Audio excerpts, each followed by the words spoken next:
Hello students, welcome back in unique academy channel. Students, आज मैं आप लोगों को बहुत ही फेमस पोयम जो रॉबर्ट फ्रॉस्ट के द्वारा लिखी गई है, द रोड नॉट टेकन, जो आपके पोइट्री का पहला लेसन है, इसको एक्सप्लेन करने जा रही हूँ। The road not taken is written by Robert Frost. ये रॉबर्ट फ्रॉस्ट की बहुत ही इम्पॉर्टेंट पोयम है और वैसे भी ये इस पोयम को बहुत ही इम्पॉर्टेंट पोयम माना जाता है। Students, before explaining the poem I am just going to say something about this poem. ये पोयम आपको शो करता है एक डिलेमा को। डिलेमा क्या होता है? दुविधा। पोएट एक ऐसे रास्ते पे खड़े हैं, एक ऐसी जगह पे खड़े हैं जहाँ पे दो रास्ते जा रहे हैं। आप देख सकते हैं इन दो रास्तों में से उन्हें किसी एक को चूज़ करना है और उसी पर आगे बढ़ना है। यहाँ पे पोएट कन्फ्यूज़न है और वो नहीं सोच पा रहे हैं कि वो किस पे जाएं और किस पे न जाएं।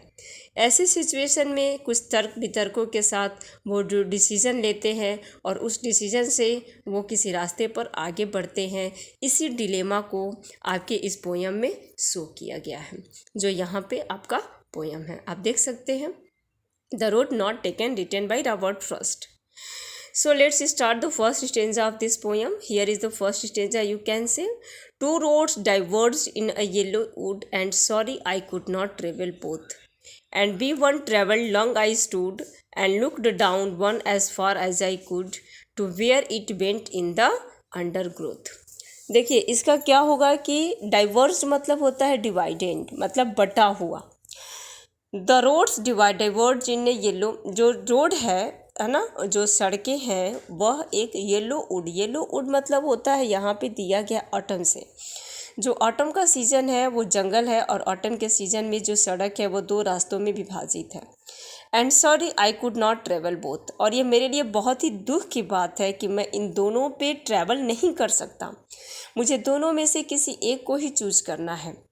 And be one travel long I stood, one traveller, और एक यात्री होने के नाते। देखिए third line, you can see here third line जो है वो क्या बोल रहे हैं यहाँ पे, ये थर्ड लाइन आपकी है, sorry. And be one traveller, एक यात्री होने के नाते, लॉन्ग आई स्टूड, मैं बहुत देर तक यहाँ, देर से यहाँ पे खड़ा हूँ। पोएट क्या कर रहे हैं कि उनके सामने दो रास्ते हैं, वो कन्फ्यूजन में आ रहे हैं कि उनको किस रास्ते पे जाना है और किसको छोड़ना है, क्योंकि दोनों में से किसी एक को चूज़ करना होता है। तो यहाँ पे कह रहे हैं कि एक यात्री होने के नाते मैं इस रास्ते पे, मैं इस यहाँ पे बहुत देर से खड़ा हूँ चूज़ करने के लिए कि मुझे किस रास्ते पे आगे बढ़ना है। And looked down one as far as could, to where it went in the undergrowth, और मैं देख सकता हूँ रास्तों को, है ना, जहाँ पे उस रास्तों को मैं उस छोर तक देख सकता हूँ जहाँ से वो मुड़ी हुई हैं। और यहाँ पे अंडर ग्रोथ मतलब क्या होता है? जहाँ पे घास फूस, है ना, लगे होते हैं। तो घास फूस की वजह से जो पोएट हैं वो आगे के रास्ते को नहीं देख पा रहे हैं। तो उनका कहना है कि मैं बहुत देर से खड़ा हूँ और इस रास्ते को वहाँ तक देख सकता हूँ जहाँ तक ये मुड़ा हुआ है, और ये जो घास फूस जहाँ पे लगे हुए हैं इस रास्ते को मैं वहाँ तक देख सकता हूँ। फिर सेकंड स्टेंजा क्या है?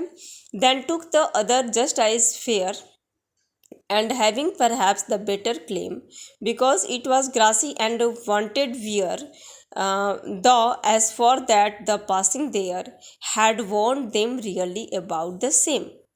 यहाँ पे पोएट क्या कहना चाह रहे हैं, देखिए,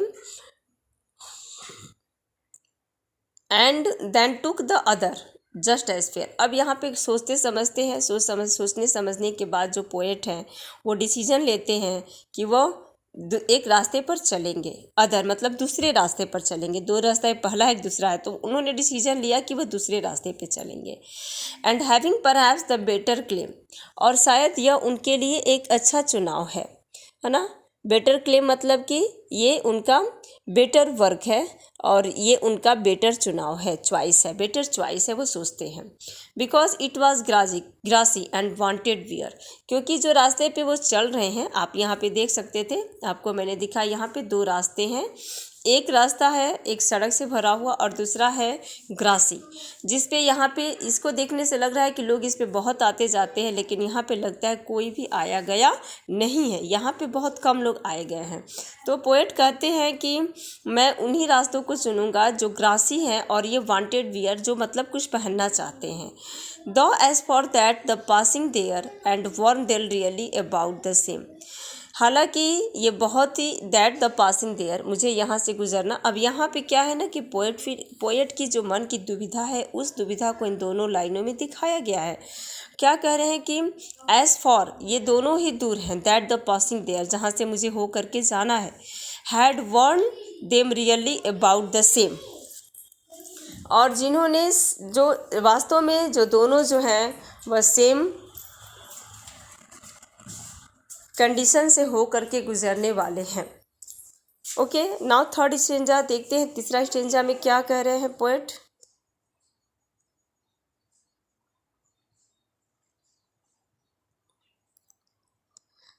थर्ड स्टेंजा।